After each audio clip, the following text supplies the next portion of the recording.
கர்த்தருடைய பரிசுத்த நாமத்திற்கு மகிமை உண்டாவதாக. தேவன் அருளியப்ப மினிஸ்ட்ரி மூலமாக உங்களோடு தொடர்பு கொள்வதிலே மிகுந்த மகிழ்ச்சி அடைகிறோம். இன்றைக்கும் இந்த நாளிலும் தேவன் நமக்கு கொடுக்கிற வார்த்தை 1 பேதுரு 3ஆம் அதிகாரம் 9ஆம் வசனம். தீமைக்கு தீமையையும் உதாசனத்துக்கு உதாசனத்தையும் சரிகட்டாமல் அதற்கு பதிலாக நீங்கள் ஆசீர்வாதத்தை சுதந்திரித்துக் கொள்ளும்படி அழைக்கப்பட்டு இருக்கிறவர்கள் என்று அறிந்து ஆசீர்வதியுங்கள். ஹல்லேலூயா. கிறிஸ்தவுக்குள் பிரியமானவர்களே, கர்த்தருடைய வார்த்தை சொல்லுகிறது, தீமைக்கு தீமையையும் உதாசனத்துக்கு உதாசனத்தையும் சரிகட்டாமல் அதற்கு பதிலாக நீங்கள் ஆசீர்வாதத்தை சுதந்திரித்துக் கொள்ள அழைக்கப்பட்டிருக்கிறவர்கள் என்று அறிந்து ஆசீர்வதியுங்கள் என்று. பிரியமானவர்களே, தீமைக்கு தீமையையும் உதாசனத்துக்கு உதாசனத்தையும் கர்த்தருடைய பிள்ளைகள் சரிகட்டக்கூடாது என்று வேதம் சொல்கிறது. பிரியமானவர்களே, நம்முடைய வாழ்க்கையிலே நமக்கு விரோதமாக யார் தீமை செய்தார்களோ, நமக்கு தீங்கு செய்தார்களோ, நம்மை துன்பப்படுத்தினார்களோ, நமக்கு தொந்தரவு கொடுத்தார்களோ, நம்மை வேதனைப்படுத்தினார்களோ, நம்மை சபித்தார்களோ, நாம் அவர்களுக்கு பதிலுக்கு பதில் ஒருபோதும் செய்யக்கூடாது. நாம் சரிகட்ட அழைக்கப்படவில்லை, நாம் ஆசீர்வதிக்க அழைக்கப்பட்ட ஜனங்கள். ஹல்லேலூயா. கர்த்தருடைய பிள்ளைகள் ஒருவரையும் சபிக்கக்கூடாது, மற்றவர்களை ஆசீர்வதிக்க நாம் அழைக்கப்பட்டு இருக்கிறோம். யார் நமக்கு விரோதமாய் தீமை செய்திருந்தாலும் நாம் அவர்களை ஆசீர்வதிக்கும் பொழுது, கர்த்தருடைய வார்த்தைக்கு கீழ்ப்படியும் போது, அதை மன்னித்து ஆசீர்வதிக்கும் பொழுது கர்த்தர் நம்முடைய குடும்பத்தை ஆசீர்வதிப்பார். ஹல்லேலூயா. ஒருபோதும் தீமைக்கு தீமை செய்யக்கூடாது. மற்றவர்கள் நமக்கு விரோதமாய் தீமை செய்கிறார்கள் என்று, அவர்கள் தீங்கு செய்கிறார்கள் என்று நாமும் பதிலுக்கு தீங்கு செய்யக்கூடாது. ஏனென்றால் தீமை செய்கிறவன் பிசாசினால் உண்டாயிருக்கிறான். தேவனால் உண்டாக்கப்பட்டவர்கள் நன்மையான காரியங்களை மாத்திரமே செய்வார்கள். ஹல்லேலூயா. நம்முடைய வாழ்க்கையிலே நமக்கு விரோதமாக யார் தீமை செய்தாலும், நம்மை துன்பப்படுத்தி இருந்தாலும், நமக்கு வேதனை கொடுத்திருந்தாலும், நாம் பதிலுக்கு அவர்களை வேதனைப்படுத்தாதபடிக்கு, நாம் பதிலுக்கு அவர்களை துன்பப்படுத்தாதபடிக்கு, நாம் பதிலுக்கு அவர்களை தொந்தரவுப்படுத்தாதபடிக்கு நம்முடைய வாழ்க்கையிலே நாம் ஆசீர்வாதத்தை பெற்றுக்கொள்ள அழைக்கப்பட்டு இருக்கிறவர்கள் என்று அறிந்து நாம் ஆசீர்வதிப்போம். மற்றவர்களுக்கு விரோதமாக நாம் தீமை செய்யாதபடிக்கு தீமை விட்டு விலகி நன்மை செய்வோம். ஹல்லேலூயா. தீமைக்கு தீமையையும் உதாசனத்துக்கு உதாசனத்தையும் சரிகட்டாமல்.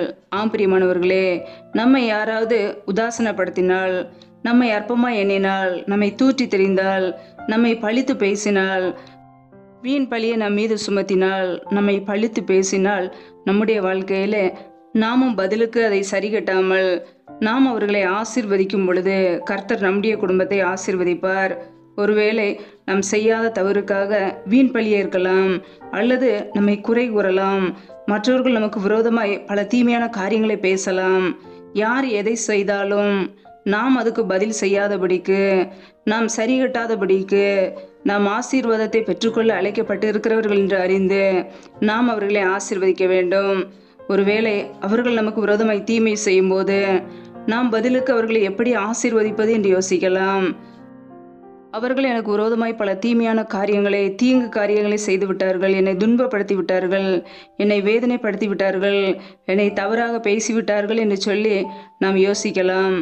நாம் அதற்கு பதில் செய்யாதபடிக்கு நாம் ஆசீர்வதிக்கும் போது நம் தேவனுடைய பிள்ளைகள். ஏனென்றால் வேதம் சொல்கிறது, எபிரேயர் 10ஆம் அதிகாரம் 30ஆம் வசனத்திலே, பழி வாங்குதல் எனக்குரியது, நானே பதில் செய்வேன் என்று கர்த்தர் சொல்லுகிறார். பிரியமானவர்களே, நம்முடைய வாழ்க்கையிலே நாம் பதில் செய்ய அழைக்கப்படவில்லை. பழி வாங்குதல் அவருக்குரியது, கர்த்தருக்குரியது, அவரே பதில் செய்வார். நம்முடைய வாழ்க்கையிலே கர்த்தர் நீதி நியாயங்களை செய்ய நாம் இடம் கொடுக்க வேண்டும். நாமே பதிலுக்கு பதில் தீமை செய்யாதபடிக்கு, வேதனைப்படுத்தாதபடிக்கு, அவர்களை துன்பப்படுத்தாதபடிக்கு, மற்றவர்களை குறை பேசாதபடிக்கு தீமையை விட்டு விலகிவிட வேண்டும். கர்த்தருடைய சமூகத்திலே அர்ப்பணிக்கும் பொழுது அவர் நீதி நியாயங்களை விசாரிப்பார். ஹல்லேலூயா. நம்முடைய வாழ்க்கையிலே நம் ஆசீர்வாதத்தை சுதந்திரித்துக் கொள்ள அழைக்கப்பட்ட ஜனங்கள். நாம் ஆசீர்வாதத்தை பெற்றுக்கொள்ள வேண்டும் என்றால் அவர்களை மன்னித்து மறந்து ஆசீர்வதிக்க வேண்டும். ஹல்லேலூயா. அப்பொழுது நம்முடைய குடும்பம் ஆசீர்வதிக்கப்படும். ஒருவேளை நாம் மன்னிக்கவில்லை என்றால் நம்முடைய குடும்பத்திலே எந்த நன்மையும் வராது, ஆசீர்வாதங்களில் தடைபடும். கர்த்தருடைய பிள்ளைகள் அதை அறிந்து மற்றவர்களை ஆசீர்வதிப்போம், மற்றவர்களுக்கு நன்மை செய்வோம். கர்த்தர் நம்முடைய குடும்பத்தை ஆசீர்வதிப்பார். ஹல்லேலூயா. வேதத்தில் நான் பார்க்கிறோம், மத்தேயு 5ஆம் அதிகாரம் 44ஆம் வசனத்திலே கர்த்தராய் இயேசு கிறிஸ்து நமக்கு கற்றுக் கொடுத்த காரியம், நான் உங்களுக்கு சொல்லுகிறேன், உங்கள் சத்துருக்களை சிநேகியுங்கள், உங்களை சபிக்கிறவர்களை ஆசீர்வதியுங்கள், உங்களை பகைக்கிறவர்களுக்கு நன்மை செய்யுங்கள், உங்களை நிந்திக்கிறவர்களுக்காகவும் உங்களை துன்பப்படுத்துகிறவர்களுக்காகவும் ஜெபம் பண்ணுங்கள் என்று கற்றுக் கொடுத்திருக்கிறார். ஆம் பிரியமானவர்களே, இயேசு கிறிஸ்து நமக்கு கற்றுக் கொடுத்த காரியங்களுக்கு நாம் கீழ்ப்படியும் போது நமக்கு ஆசீர்வாதம். கர்த்தருடைய வார்த்தைக்கு கீழ்ப்படிந்து நாம் பிசாசுக்கு எதிர்த்து நிற்க வேண்டும். ஹல்லேலூயா. நம்முடைய வாழ்க்கையிலே ஆசீர்வாதங்களை பெற்றுக்கொள்ள, நன்மைகளை பெற்றுக்கொள்ள இந்த வசனத்துக்கு நாம் கீழ்ப்படியும் போது ஆசீர்வாதம். ஹல்லேலூயா. உங்கள் சத்துருக்களை சிநேகியுங்கள், உங்களை சபிக்கிறவர்களை ஆசீர்வதியுங்கள் என்கிறார். நம்முடைய வாழ்க்கையிலே நமக்கு விரோதமாக யார் சத்துருவாய் எழும்பினாலும் அவர்களை நாம் சிநேகிக்க வேண்டுமாம். சபிக்கிறவர்களை நாம் ஆசீர்வதிக்க வேண்டுமாம். நம்மை யார் சபிக்கிறார்களோ அவர்களை ஆசீர்வதிக்கும் பொழுது கர்த்தர் நம்முடைய குடும்பத்தை ஆசீர்வதிப்பார். ஹல்லேலூயா. உங்களை பகைக்கிறவர்களுக்கு நன்மை செய்யுங்கள் என்கிறார். பிரியமானவர்களே, நம்ம யார் பகைக்கிறார்களோ, நம்முடைய குடும்பத்துக்கு விரோதமாய் யார் எழும்புகிறார்களோ அவர்களுக்கு நம் நன்மை செய்ய வேண்டுமே தவிர ஒருபோதும் தீங்கு நினைக்கக்கூடாது. நம்முடைய இருதயத்திலே கசப்பு, வெறுப்பு, வைராக்கியங்கள் இருக்கக்கூடாது. ஒருவேளை இருதயத்திலே கசப்பு, வெறுப்பு, வைராக்கியங்கள் இருக்கும் என்றால் நம்முடைய வாழ்க்கையிலே கர்த்தருடைய கிருபைகளை நாம் இழந்து போவோம். யார் மீதும் கசப்பு, வெறுப்பு, வைராக்கியம் வராதபடிக்கு நம்மை காத்து கொள்ள வேண்டும். சத்ருவானவனுக்கு இடம் கொடுக்காதபடிக்கு கர்த்தருடைய வார்த்தைக்கு கீழ்ப்படிய வேண்டும். ஹல்லேலூயா. உங்களை நிந்திக்கிறவர்களுக்காகவும் உங்களை துன்பப்படுத்துகிறவர்களுக்காகவும் ஜெபம் பண்ணுங்கள் என்கிறார். பிரியமானவர்களே, நம்ம யார் துன்பப்படுத்துகிறார்களோ அவர்களுக்காக நாம் ஜெபிக்க வேண்டுமாம். ஒருவேளை நாம் நன்மை செய்து பாடு அனுபவிக்கலாம், மற்றவர்களுக்கு நன்மை செய்திருக்கலாம். அது நிமித்தமாக பல பாடுகள், உபத்திரவங்கள், வேதனைகள் வரலாம். நாம் சகித்து கொள்ளும் போது கர்த்தர் நம்மை ஆசீர்வதிப்பார். ஹல்லேலூயா.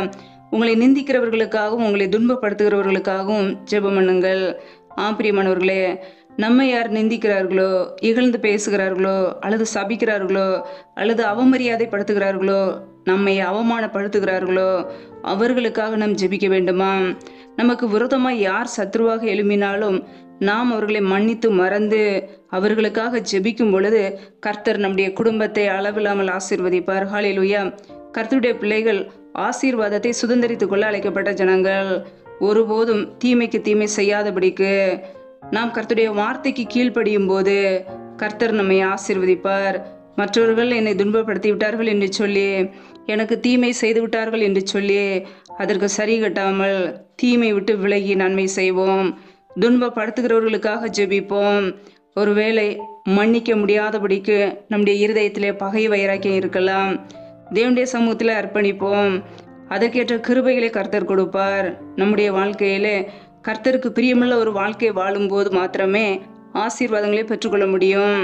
இன்றைக்கு அநேக குடும்பங்களிலே இருதயத்திலே பகை, வைராக்கியம், விரோதங்கள், இப்படிப்பட்ட தீமையான எண்ணங்கள் இருப்பதினாலே அநேக நன்மைகளை, ஆசீர்வாதங்களை இழந்து போகிறார்கள்.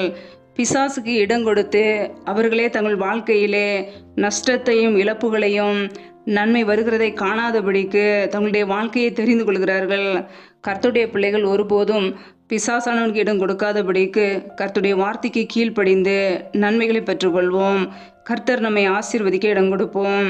அவருடைய வார்த்தைக்கு நாம் கீழ்ப்படியும் போது நிச்சயமாய் கர்த்தர் நம்மை ஆசீர்வதித்து உயர்த்துவார். ஹல்லேலூயா. கர்த்தருடைய பிள்ளைகள் நன்மையான காரியங்களை செய்வோம். கர்த்தருடைய நன்மைகளை பெற்றுக்கொள்வோம். கர்த்தர் தாமே இந்த வார்த்தையின்படி உங்களை ஆசீர்வதிப்பாராக. ஆமேன். நம்மை நாமே அவருடைய சமூகத்திலே தாழ்த்தி அர்ப்பணித்து ஜெபிப்போம். ஜெபம். எங்களை அதிகமாய் நேசிக்கிற எங்கள் அன்பின் பரலோக தகப்பனே, மெய் துதிக்கிறோம், ஸ்தோத்திரிக்கிறோம். அப்பா, இந்த நாளிலும் கூட நம்முடைய வார்த்தைகளோடு எங்களோடு பேசினீரே, அதற்காக உமக்கு ஸ்தோத்திரம், ஸ்தோத்திரம், ஸ்தோத்திரம். நல்லவரே மெய் துதிக்கிறோம், வல்லவரே மெய் துதிக்கிறோம், மகிமை உள்ளவரே மெய் துதிக்கிறோம். ஒவ்வொரு நாளும் எங்களை பத்திரமாய் பாதுகாத்து கொண்டு கிருபையோடு ஜீவனோடு வைத்திருக்கிறீரே, அதற்காக உமக்கு நன்றி. அப்பா, உடைய கரங்களிலே தாழ்த்துக்கிறோம். யாரெல்லாம் இணைந்து ஜெபிக்கிறார்களோ ஒவ்வொரு குடும்பங்களையும் உடைய கரங்களிலே அர்ப்பணிக்கிறோம். ஒவ்வொரு குடும்பங்களையும் இயேசு கிறிஸ்துவின் கரத்தில் அர்ப்பணிக்கிறோம். அப்பா, பிள்ளைகள் செய்கின்ற வேலைகள், தொழில்கள், வியாபாரங்கள் எல்லாவற்றையும் ஆசீர்வதிங்கப்பா. என்னென்ன வேலைகள் செய்கிறார்களோ வேலை செய்வதிலே நல்ல சத்துவத்தை, பலத்தை கொடுங்க. கையின் பிரயாசங்களை வர்த்திய பண்ணுங்க, பெருக பண்ணுங்க. கையின் பிரயாசங்கள் தேவையில்ல செலவுக்கோ, வீண் செலவுக்கோ, மருத்துவ செலவுக்கோ, வட்டின்னு சொல்லி போகாதபடிக்கு என் தேவன் பிள்ளைகளை ஆசீர்வதித்து உயர்த்துவீராக. மற்றவர்களுக்கு முன்பாக தலை நிமிர செய்யுங்கப்பா. உடைய கரங்களிலே அர்ப்பணிக்கிறோம். எந்தெந்த குடும்பங்களிலெல்லாம் வேலைகள் இல்லாமல் கஷ்டப்படுகிறார்களோ என் தேவன் அந்த குடும்பங்களை சந்திப்பீராக. வேலை காரியங்களில் இருக்கிற தடைகளை நீக்கி பிள்ளைகள் படிப்புக்கேற்ற நல்ல வேலைகளை ஏற்படுத்தி கொடுங்கப்பா. உடைய கரங்களிலே தாழ்த்துகிறோம், அர்ப்பணிக்கிறோம். எந்தெந்த குடும்பங்களிலெல்லாம் திக்கற்ற பிள்ளைகளாய் தனிமையோடு வாழ்கிறார்களோ, கணவரால் கைவிடப்பட்ட ஒரு நிலைமையிலே யாருமே இல்லை என்று சொல்லி யோசிக்கிறார்களோ, என் தேவன் அவர்களுக்கு உதவி செய்வீராக. திக்கற்ற பிள்ளைகளுக்கு நீர் மாத்திரமே சகாயர். என் தேவன் மாத்திரமே உதவி செய்ய முடியும். பொருளாதார தேவைகளை சந்திங்க, பண தேவைகளை சந்திங்க, சூழ்நிலைகளை சாதமாக மாற்றி கொடுங்கப்பா. ஆசீர்வதிங்க, உயர்த்துங்க. உடைய கரங்களில் அர்ப்பணிக்கிறோம். எந்தெந்த குடும்பங்களிலெல்லாம் கணவன் மனைவிக்கிடையே பிரிவினையோடு பிரச்சனையோடு வாழ்கிறார்களோ, சமாதானம் இல்லாமல் நிம்மதி இல்லாமல் வாழ்கிறார்களோ, என் தேவன் அந்த குடும்பத்தை சந்திப்பீராக. குடும்பத்திலே ஒருமனப்பட்ட ஆவியை கொடுப்பீராக. அன்பின் அபிஷேகத்தினால் நிரப்புவீராக. பிரிவினைகளை கொண்டு வருகிற பொல்லாத சத்ருவின் கிரியைகள் எல்லாம் இயேசு கிறிஸ்துவின் நாமத்தினாலே வெளியேறட்டும். ரீமா ரபா ரபா துராபா ரீகாபா ரபா ருஷதனேமாக்கா ரபா ரியாக்கோபோர சாந்த ரதனஹாத ரபலா.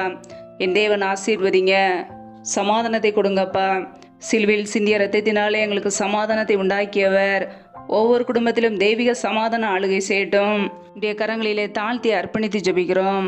எந்தெந்த குடும்பங்களிலெல்லாம் கற்பத்தின் கனிக்காக பல மாதங்களாக கண்ணீரோடு பாரத்தோடு ஜெபிக்கிறார்களோ, என் தேவன் மனமிறங்கி ஆசீர்வதிங்கப்பா. என் தேவன் ஆசீர்வதிப்பீராக. பிள்ளைகள் கர்த்தரால் வரும் சுதந்திரம், கற்பத்தின் கனி அவரால் கிடைக்கும் பலன் என்று வேதத்திலே நாங்கள் வாசிக்கிறோம். ஒவ்வொரு குடும்பத்திலும் பிள்ளைகள் என்னென்ன காரியங்களுக்காக ஜெபிக்கிறார்களோ தொடர்ந்து ஆசீர்வதிங்க. உடைய நன்மையினால் நிரப்புங்கப்பா. உடைய கரங்களில் அர்ப்பணிக்கிறோம். இந்த இரவு நேரத்தில் இன்பமான நித்திரை கொடுங்க. நல்ல சொப்பன தரிசனங்களை வெளிப்படுத்துங்க. வரப்போகிற காரியங்களை குறித்து திட்டமாய் பேசுங்க.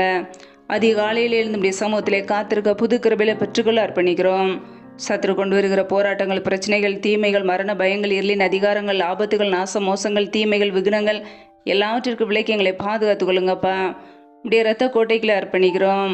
இப்படியே கிருபைக்குள்ள அர்ப்பணிக்கிறோம். இப்படியே ஆளுகைக்குள்ள அர்ப்பணிக்கிறோம். தீமையான காரியங்களை விட்டு விலகி மற்றவர்களை மன்னித்து ஆசீர்வதிக்க அதற்கேற்ற கிருபைகளை கொடுப்பீராக. இப்படியே வார்த்தைக்கு கீழ்ப்படி அர்ப்பணிக்கிறோம்.